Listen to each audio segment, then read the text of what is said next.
Baik, selamat pagi. Assalamualaikum warahmatullahi wabarakatuh.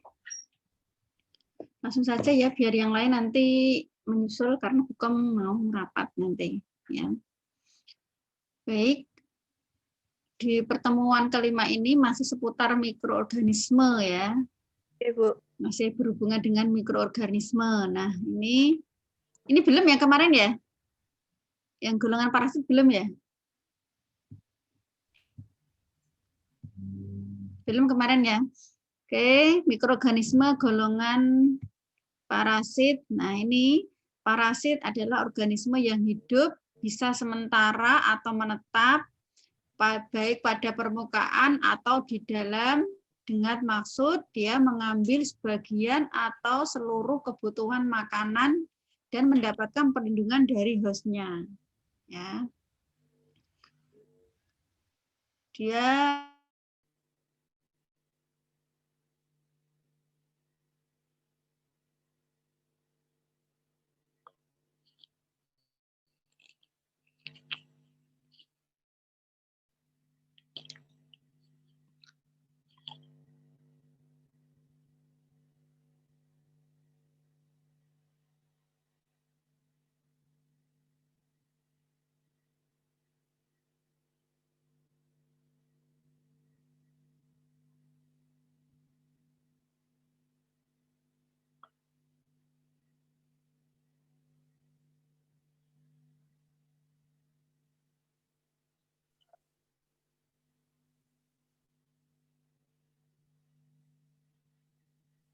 Bu, maaf, suaranya Ibu masih di mute.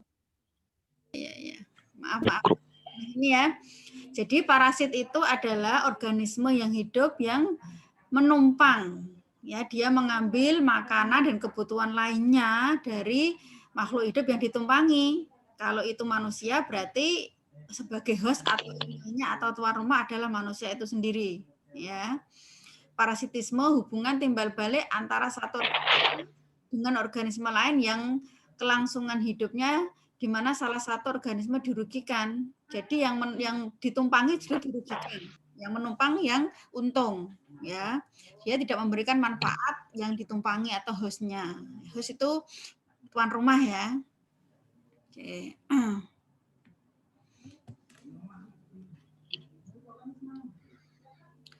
Kemudian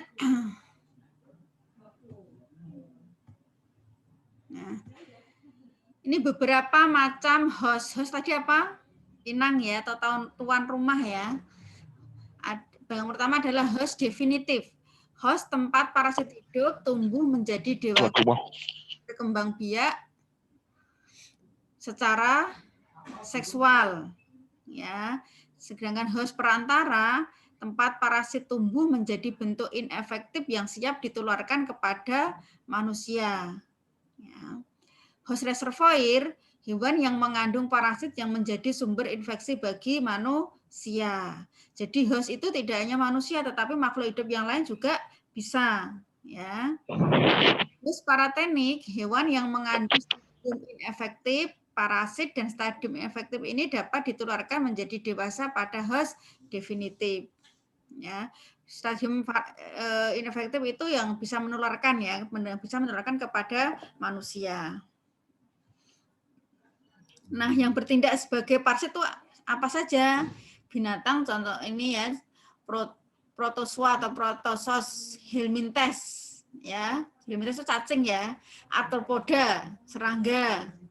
Pada tumbuhan fitoparasit bisa bakteri, jamur. Nah, ini yang sering nih jamur nih ya. Kita nggak sadar ya tubuh kita itu terdapat jamur, apalagi kalau ini ya daerah kita lembab ya, apalagi orang-orang yang obes ya, kalau nggak menjaga area yang lembab itu ini akan mudah ditumbuhi yang namanya jamur atau fungi ya. Kemudian virus dan spiroseta. Nah, ini beberapa binatang atau mikroorganisme yang bertindak sebagai parasit ya. Di mana saja yang mengandung parasit? Nah, ini di tanah atau air terkontaminasi. Tentunya terkontaminasi mikroorganisme ya. Berbagai mikroorganisme ya. makanan yang mengandung stadium inefektif. Apa tadi? Stadium yang dapat menularkan parasit kepada manusia, ya. Arthropoda, penghisap darah, ya kayak nyamuk itu ya. Binatang, bisa piaraan maupun binatang buas. Piaraan tapi kalau nggak dipelihara dengan baik, ya dia senang binatang tapi nggak dipelihara dengan baik, sembarangan, ya. Bagi pecinta kucing itu atau apa anjing, ya, atau yang lainnya. Jadi ya, mau senang binatang tapi juga harus dirawat, ya. Dikasih tempat untuk sendiri, ya minum sendiri, makanan sendiri, jangan sembarangan. Nanti juga ini akan kalau dihinggapi serangga, ya yang membawa mikroorganisme, nah ini akan ini ya, nah bisa tadi pupnya tadi bisa dihinggapi serangga, lah serangganya nanti menempel pada makanan kita, nah bisa terkontaminasi. Tumbuhan air, tumbuhan. Kemudian manusia lain, manusia yang sudah terkontaminasi ini ya, atau diri kita sendiri ya. Kita nggak tahu kita membawa jamur atau mikroorganisme lain, dan bisa menularkan kepada orang lain. Ya, itu beberapa hal yang mengandung parasit. Ya. Kemudian cara atau tempat masuknya parasit kemarin sudah dibahas ya di pertemuan sebelumnya. Nah, ini bisa dari mulut kita ya, mulut binatang atau mulut kita ini juga merupakan salah satu cara tempat masuk parasit.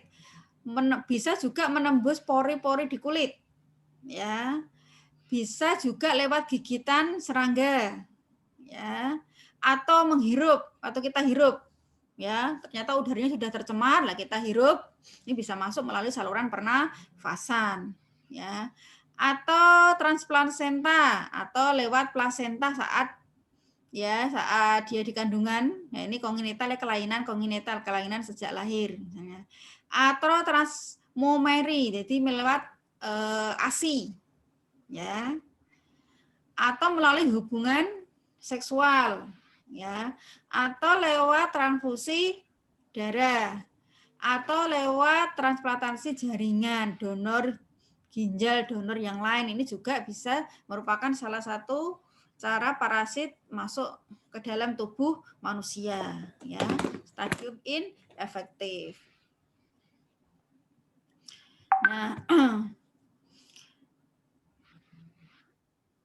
penyakit oleh parasit ya, awalnya tidak terjadi kerusakan jaringan, tidak timbul gejala klinis ya pada host, pada inangnya ya, karena parasit ini memiliki kemampuan untuk beradaptasi ya, bisa menyesuaikan pada inangnya.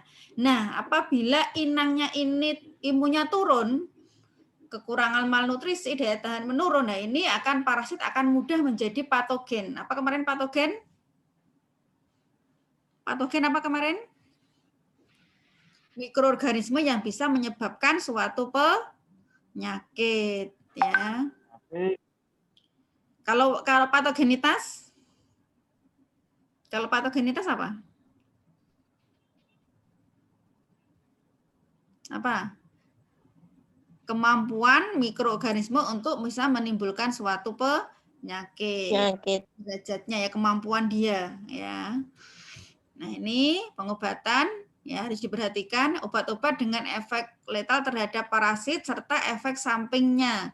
Sampingan minimal pada hospes. Ada efek sampingnya apa? Ya, kadang-kadang memang obat itu kan ada yang tertera ya, ada efek terapeutik, ada efek samping. Efek terapeutik itu memang efek yang diharapkan. Misalkan nyeri ya untuk mengurangi nyeri, misalkan gatal ya untuk mengurangi gatal. Tetapi ada beberapa yang ada efek sampingnya, biasanya sudah tertera di ini ya keterangannya ya, biasanya ya obat ya. Kadang-kadang juga diperlukan tindakan pembedahan ya, memperbaiki keadaan umum dan daya tahan penderita. Nah, penting pengobatan penyakit parasit disertai perbaikan sanitasi lingkungan ya, higien perorangan, personal hygiene, sanitasi lingkungan ini perlu diperhatikan ya, apalagi yang jamur-jamur itu loh, ya, suka daerah-daerah yang lembab yang memang jarang tersentuh cahaya, jarang tersentuh ini ya, kebersihan ya, sanitasi atau higien seseorang ya. Sukanya yang lembab-lembab. Nah, pencegahan bisa dengan mengurangi sumber infeksi dengan mengobati penderita. Ya. Kalau jamuran di selangkangan namanya Tinea cruris, di jari-jari Tinea pedis, di kepala Tinea capitis, dan ini obat-obatannya juga disesuaikan. Ya, paling enggak kalau untuk mencegah ya mengurangi sumber-sumber infeksi. Misalnya ya keramas jangan seminggu sekali, apalagi rambutnya panjang. Ya, apalagi kalau perempuan kan pakai hijab ya. Nah, ini kan sering lembab, ya ini juga harus dirawat supaya tidak menimbulkan Tinea capitis ya, jamur pada ini ya di kulit kepala ya. Pendidikan kesehatan ya untuk mencegah penyebaran penyakit. Nah, biasanya sebenarnya dia tahu sebenarnya ya. Perbedaan antara kemauan sama ketidaktahuan itu kan ini ya, beda tipis ya. Ketidaktahuan memang dia tidak tahu ya, tapi kalau ketidakmauan sebenarnya dia tahu tetapi malas melakukan. Ya, ini perlu peningkatan edukasi ya, bahwa kalau tidak menjaga kesehatan dengan baik tentunya semua mikroorganisme akan mudah masuk ke tubuh kita ya. Merupakan ini ya, penyebaran yang ini mudah sekali kalau higien kita tidak baik, mudah sekali untuk dimasuki ini ya, parasit ya, kuman-kuman yang dapat menimbulkan penyakit ya. Pengobatan Hispus reservoir dan pemberantasan vektor itu penghantar tadi ya, yang menyebabkan. Kalau nyamuk ya diberantas ya. Mempertinggi pertahanan biologis terhadap penularan parasit. Pengawasan higien dan sanitasi ya, untuk mencegah. Macam parasit ini berdasarkan tempat hidupnya di tubuh manusia. Endoparasit, nah parasit yang hidup di dalam tubuh manusia. Contohnya di dalam darah, otot, dan usus. Cacing ini ya, Ascaris itu cacing. Ascaris lumbricoides. Trisinella spiralis, lah namanya bagus-bagus ya. Nah ini justru lebih bahaya karena sudah masuk di peredaran darah. Jadi di peredaran darah itu bisa tidak menetap di itu ya, berarti bisa jalan-jalan kemana-mana kalau sudah masuk di peredaran darah ya. Ektoparasit, parasit yang hidup menempel pada bagian luar kulit dan kadang-kadang masuk ke dalam jaringan di bawah kulit. Ya, contohnya Sarcoptes, kabel, nyamuk Anopheles, lalat Stomachis. Ya, namanya bagus-bagus ya. Ini yang menemukan yang ini mungkin ini nama penemunya mungkin dulu ya. Ahli mikrobiologi, ya.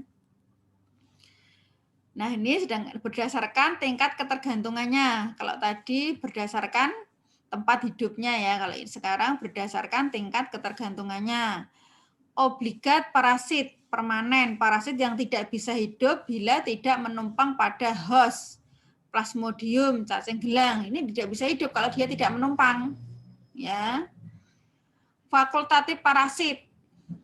Parasit yang dalam keadaan tertentu dapat hidup sendiri di alam, tidak menumpang pada host, tapi sewaktu-waktu bisa menjadi parasit. Sebenarnya dia tidak menumpang, tetapi bisa juga pada waktu tertentu imun kita turun, kebersihan kita tidak bagus, ya. Ini juga bisa, dia juga bisa masuk, dia menumpang, ya. Parasit tidak permanen. Nah, parasit yang hidupnya berpindah-pindah dalam satu host ke host lain. Contohnya apa? Nyamuk, kutu busuk. Kalau di kepala apa? Yang suka pindah-pindah itu apa? Apa namanya? Kutu ya. Kutu rambut ya.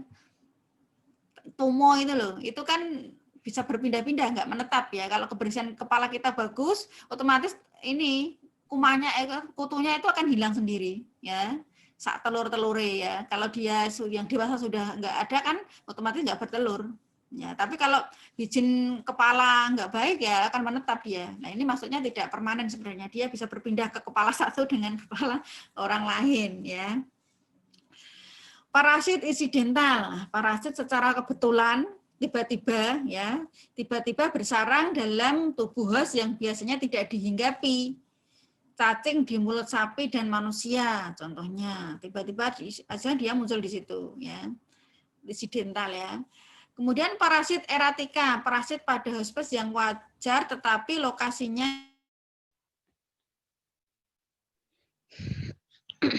ya, keganggu lagi. Oke. Nah, ini parasit eratika, parasit pada hospes yang wajar, tetapi lokasinya pada daerah yang tidak sewajarnya. Contohnya Ascaris lumbricoides pada duodenum, karena kelaparan, kemudian ada peningkatan peristatik sehingga terdorong masuk ke lambung, ke kandung empedu. Dia berpindah karena lapar, akhirnya dia berjalan kedorong ya, karena adanya peristatik, dia masuk ke lambung, harusnya di duodenum, ya, atau ke kandung empedu, ya. Jadi memang sebenarnya tempatnya tidak di situ. Kemudian berdasarkan derajat parasitisme, ya, ini komensalisme, hubungan di mana suatu organisme mendapat keuntungan dari jasa teknik lain, akan tetapi organisme tersebut tidak dirugikan. Ya, yang satu menumpang tetapi yang tuan rumahnya tidak merasa dirugikan. Ya. Kemudian mutualisme, ini yang saling menguntungkan ya. Kemudian simbiosis, hubungan permanen antara dua organisme dan tidak dapat terpisahkan. Nah, bisa tadi simbiosis mutualisme, simbiosis parasitisme, ya. Kemudian predator, parasit yang membunuh terlebih dahulu mangsanya dan kemudian memakannya. Ya, ini predator. Ya, dia tidak menumpang pada yang hidup, tetapi dia membunuhnya dulu, baru dia memangsanya. Nah, ini berdasarkan jumlah sel yang membentuknya, ini protozoa, parasit satu sel. Metazoa, parasit banyak sel. Metazoa terbagi atas arthropoda dan helminthes, ya, cacing dan serangga. Nah, ini berdasarkan lama waktu hidup. Nah, ini bisa parasit temporer atau parasit non periodik. Nah, ini organisme yang sebagian waktu hidupnya harus sebagai parasit, sedang sisa hidupnya sebagai organisme hidup bebas. Contohnya nyamuk Anopheles, kutu busuk, cimek ya, kutu busuk cimek, Lecticoralis, caplak parasit ya. Sedangkan parasit stasioner ini parasit yang selama satu stadium perkembangannya atau selama hidupnya selalu kontak dengan hospes. Ya, kutu. Ya. Berdasarkan jumlah sel yang membentuknya, ini ada protozoa, parasit satu sel, kemudian ada metazoa, parasit banyak sel. Tadi ya sudah ya.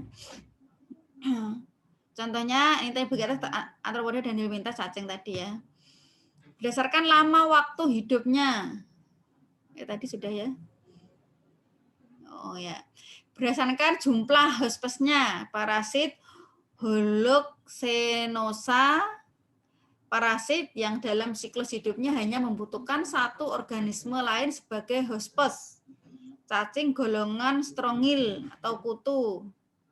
Parasit heteroxenosa, parasit yang dalam siklus hidupnya membutuhkan lebih dari satu organisme lain yang sebagai hospesnya. Cacing, trematoda pada paru manusia. Berdasarkan tingkat efek penularan, parasit patogen tadi ya, yang dapat menimbulkan penyakit pada inangnya. Parasit non patogen tidak identik dengan parasit tidak patogen. Parasit ini merupakan parasit yang terdapat di dalam tubuh inang tetapi tidak menimbulkan gangguan yang berarti. Ya, dia parasit tapi non patogen. Ya. Parasit tidak patogen, parasit yang secara normal tidak menimbulkan gejala penyakit, namun jika ada faktor tertentu yang mempengaruhi bisa menjadi patogen. Ini berbeda ya, nomor 2 sama 3. Non sama tidak, sebenarnya kan sama ya, tetapi yang non ini lebih ke memang nggak patogen, tetapi yang tidak patogen ini, dia memang tidak patogen, tetapi sewaktu-waktu dia berubah menjadi patogen. Ya. Ternyata sudah selesai. Silakan yang mau bertanya. Ya, masih seputar mikroorganisme kemarin ya. Jadi ada 3 pertemuan tuh tentang mikroorganisme. Yang pertama siklus hidup, kemudian cara penularan, dan kemudian penyakit ya, parasit penyebab penyakit. Ya, silakan kalau ada yang ditanyakan. Silakan. Kita sebenarnya tubuh kita juga nggak tahu ya, kita tuh punya membawa virus atau kuman atau yang menempel atau jamur yang menempel pada tubuh kita. Ya, kadang kita nggak sadar gatal-gatal lah, barangkali itu gatal karena jamur. Ya, tuh. Biasanya semakin gatal, semakin digaruk itu akan semakin ini ya, pengen garuk terus. Ya, kalau higien kita tidak baik, apalagi yang untuk menggaruk itu kuku kita panjang-panjang, hitam-hitam, lah sini itu akan menyebarkan, ya, menyebarkan penularan ke tempat yang lain, ya, di sekitar tubuh kita. Bahkan bisa menular kepada orang lain. Kalau semisal handuk yang dipakai bergonta-ganti, ya, kalau di kos-kosan bisa juga terjadi ya, handuknya yang satu dicuci ternyata nggak ada yang lain lah, bisa nyomot punya temennya. Nah itu juga bisa kalau dia punya penyakit menular atau apalagi kulit ya. Nah ini akan mudah menularkan pada orang lain. Ada pertanyaan?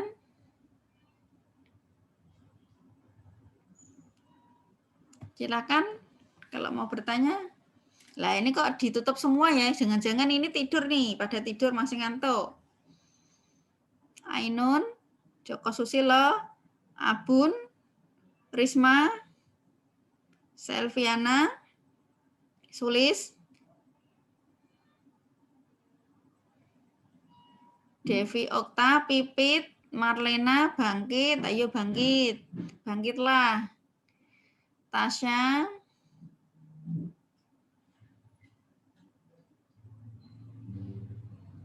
Ania, Pipit masih di kosan apa sudah di rumah?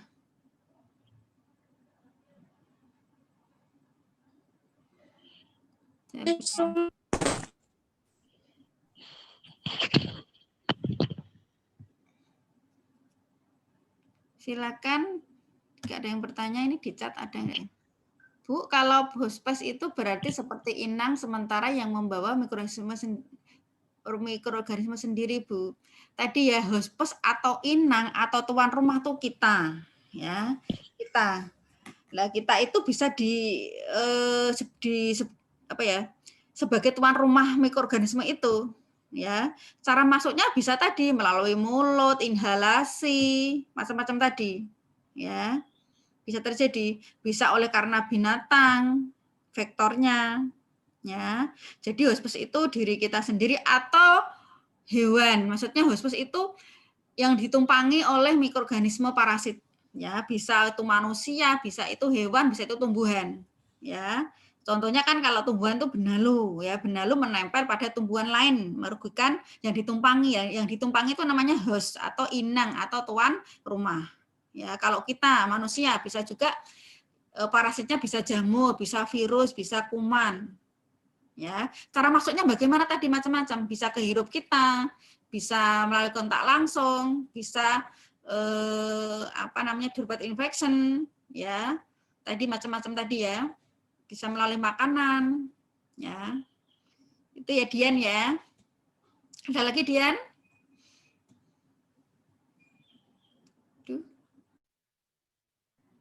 Gitu ya Dian ya tadi ya.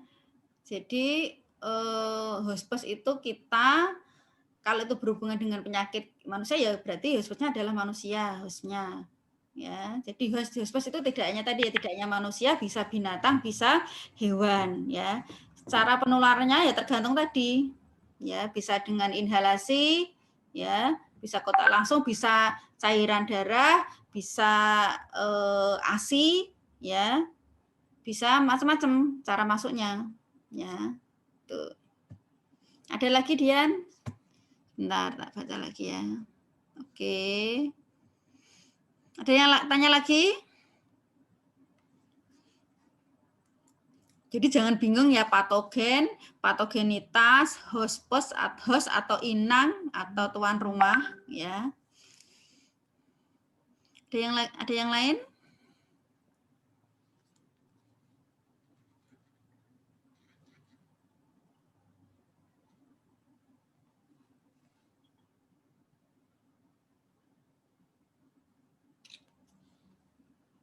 lain? Silakan.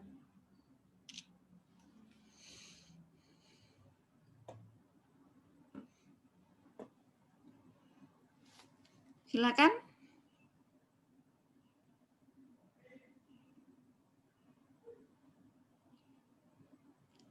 Ada yang tanya lagi? Kalian UTS kapan? Senin besok? Ya Bu, tanggal 19. Ya, berarti minggu-minggu ini minggu-minggu kritis ya. Harusnya nggak kritis ya, karena harusnya setiap hari itu materi yang diberikan ya dibaca ulang ya. Jadi belajarnya tidak kebut semalam ya. Manajemen keperawatan saya soalnya 40, yang pasien safety saya 20, berarti yang 20 dari dosen dari tim lain. Kemudian saya di maternitas juga 20, berarti yang lainnya berarti Butika. Ya. Kalau manajemen saya semua karena saya dosen tunggal, tidak ada timnya ya. Dan saya pasti paling banyak soal-soal yang kasus ya, karena kalian juga harus belajar terkait dengan menganalisis kasus ujian kompetensi ya. Meskipun itu bukan klinis kayak mikroorganisme kan bukan kayak manajemen pasien safety itu malah masuk ya, manajemen keperawatan, manajemen pasien safety itu masuk di soal-soal UKOM. Baik, nggak ada pertanyaan nih? Baik, kalau nggak ada pertanyaan